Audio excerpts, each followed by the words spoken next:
pernah saksikan Ustaz, setelah jenazah disolatkan, sebelum dikuburkan, dibacakan dulu surat Al-Fatihah Ustaz.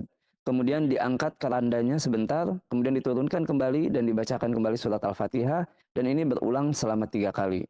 Apakah ini bagian dari sunnah Ustaz? Mohon nasihatnya. Tafadhol Ustaz.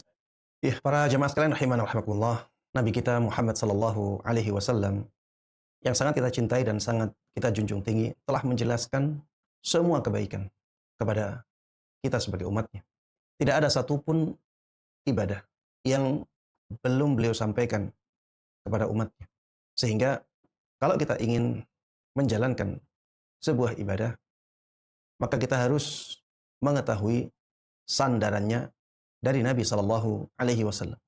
Kalau misalnya kita mendapati ada sebuah amalan yang ada di zaman kita, tapi kita telusuri sampai zaman Nabi Sallallahu Alaihi Wasallam ternyata tidak ada, maka kita bisa tahu bahwa amalan tersebut bukanlah kebaikan.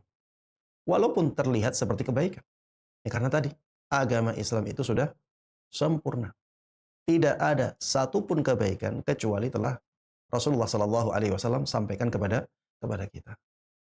Apa yang ditanyakan tadi, membacakan Al-Fatihah untuk mayit sebanyak 3 kali ketika diangkat, ya, diangkat, dibacakan Al-Fatihah, kemudian diturunkan, diangkat lagi, dibacakan Al-Fatihah, kemudian diturunkan, diangkat lagi, dibacakan Al-Fatihah untuknya, kemudian dibawa ke kuburan.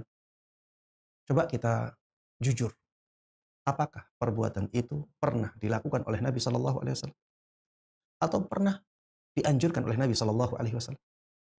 Apa yang dibawa oleh Nabi Shallallahu Alaihi Wasallam semuanya dijaga oleh Allah Subhanahu Wa Taala.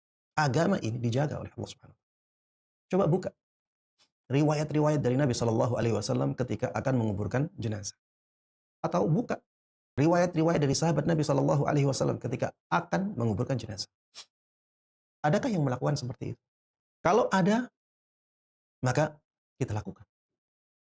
Itu sunnah Nabi Shallallahu Alaihi Wasallam. Itu ada pahalanya.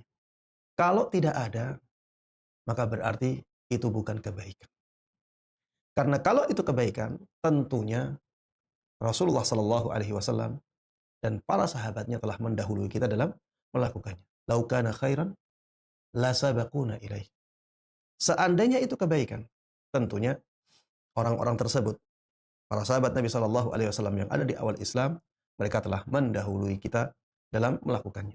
Sepanjang ilmu yang saya miliki, ya, saya tidak pernah mendapatkan riwayat yang menjelaskan amalan tersebut. Dan imam kita, Imam Syafi'i rahimahullah, pendapat beliau sangat jelas dalam masalah ini, bahwa bacaan baik dari Al-Quran maupun bacaan-bacaan zikir yang lainnya tidak bisa dihadiahkan kepada mayit. Ya, ini pendapat beliau dan ini pendapat yang dasar dalilnya sangat kuat sekali. Maka harusnya kita menghentikan, ya, amalan-amalan yang seperti itu, karena itu menjerumuskan kita ke dalam perbuatan yang bertentangan dengan sunnah Nabi Shallallahu Alaihi Wasallam. Kita sudah capek melakukannya, tapi justru yang kita dapatkan adalah dosa atau tidak mendapatkan pahala sama sekali. Ya, demikian wallahu taala a'lam.